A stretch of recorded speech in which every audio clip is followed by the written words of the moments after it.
maman, chère honorable, chère excellence, votre satisfaction est notre devoir. Voici la solution rapide. L'Agence congolaise de prestations et services SARL, la solution rapide pour toute activité des transactions immobilières en République démocratique du Congo. Vente, achat, gestion, estimation, mise en location des biens meubles et immeubles, contactez-nous au +200. L'Agence congolaise de prestations et services SARL, la solution rapide pour toute activité des transactions immobilières en République démocratique du Congo. Vente, achat, gestion, estimation, mise en location des biens meubles et immeubles, contactez-nous au +243 85 27 79 630. Vous avez une parcelle à vendre, un terrain, une villa, une construction.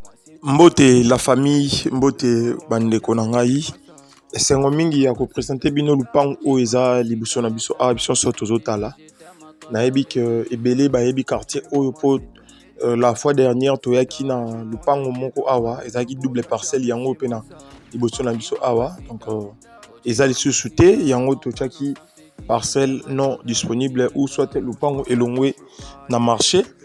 Lelo tozongi lisusu awa na commune ya Nsele na quartier Kimpoko 1 pour na ko présenter bino lupango oyo ya 800 mètres carrés oyo bache na prix ya $15,000 à discuter.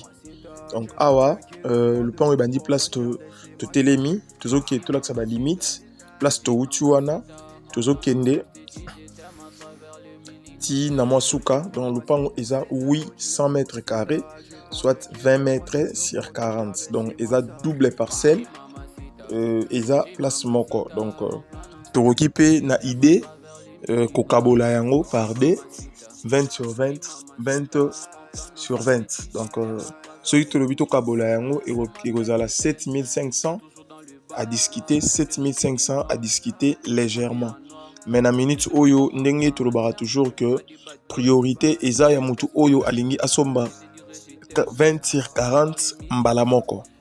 Donc voilà un peu wana tozo tambola lupango na suki awa keiti to repoussana to lakisa malembe po to lingara tozo lakisa boye mutu nyonso azo comprendre calmement lupango azo tala et azo mona na image parce que mapango biso to tchela rabino ezalaka teke ba image ba sangisa non ezalaka image ya lupango o ezotekama. Donc yango nde tocela rabino lupango na biso ndeka bozomona toza na quartier moko déjà habitable, courant ezali tozwa sous temps ya kotambola pona komona un peu ko étudier lisusu quartier ndenge tolakisa rabino la fois dernière quartier ndenge ezalaki.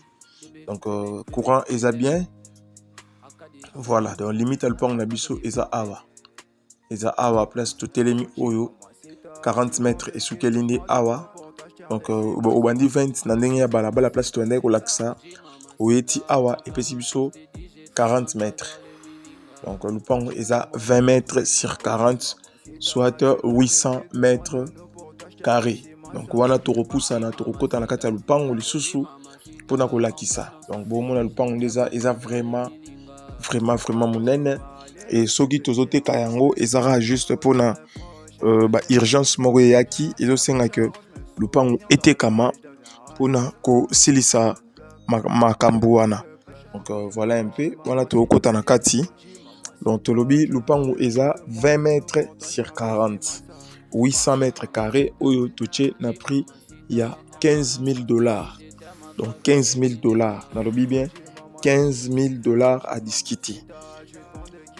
Voilà un peu. Donc awa to remis na coin place 20 ya ndenga simaroto et suki et lupango na ko rappeler que eza entre deux avenues. Eza na avenue principale place to bandaki vidéo et puis na gauche na biso pe awa eza avenue. Donc je crois que bomona to rezonga to relaxa. Donc eza entre deux avenues. Kuna avenue eza te avenue eza na gauche na biso.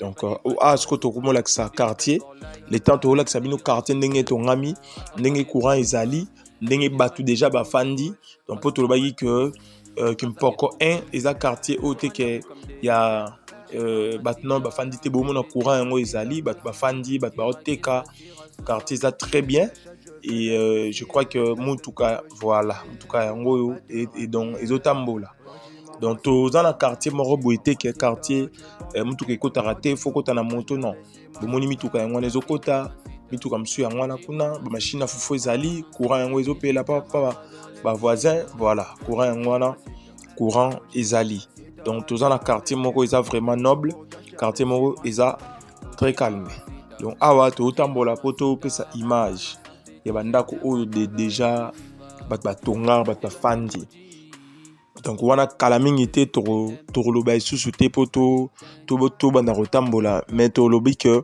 lopango na biso eza 20 mètres sur 40 soit 800 mètres carrés oyo batie na prix ya $15,000 à discuter donc voilà un peu tozo continuer toujours na kotalaka quartier tolobi tolakisaka quartier po mutu ayeba aovanda na banani soka sombi soka tongi est-ce que quartier eza avantagé est-ce que quartier eza ndenge nini yango moni tolakisaka quartier bomona na quartier batongi ba 2 niveaux ba 3 niveaux ndenge batongi boye donc eza avantage pona mutu oazo somba donc dans 2 ans 3 ans 4 ans ti otongaka malembe quartier ekozala na ba ndenge mosusu bomona donc ba 2 niveaux yango ba 3 niveaux oyo bato batongi donc baveni yango eza minene quartier eza vraiment déjà habitable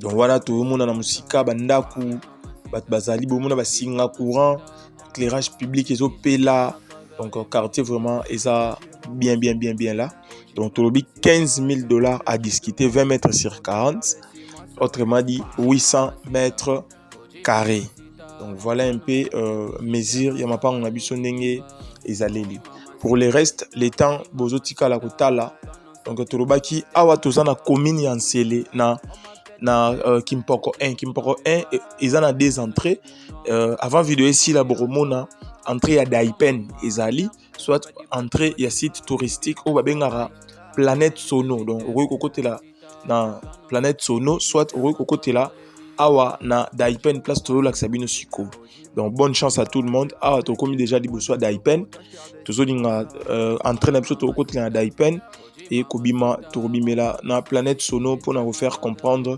mutu nyonso donc tobandeli 20 mètres sur 40 800 mètres carrés batia on a pris à $15,000 à discuter donc on nyonso vous a intéressé numéro na biso affiché na se yaba écran na bino wana benga biso to solo la to ba comment évoluer bonne chance à tout le monde merci beaucoup bye bye Oji mamacita, en plein ensemble je t'ai dit je t'aime à travers le Milinga. Oji mamacita, j'ai tant de qui demande de nous pour toi je garde si massa. Oji mamacita, en plein ensemble je t'ai dit je t'aime à travers le Milinga.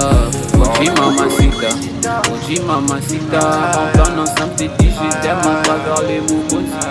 On m'appelle BM, j'ai toujours dans le bas noir, j'ai besoin que des noirs, toujours en bien noir.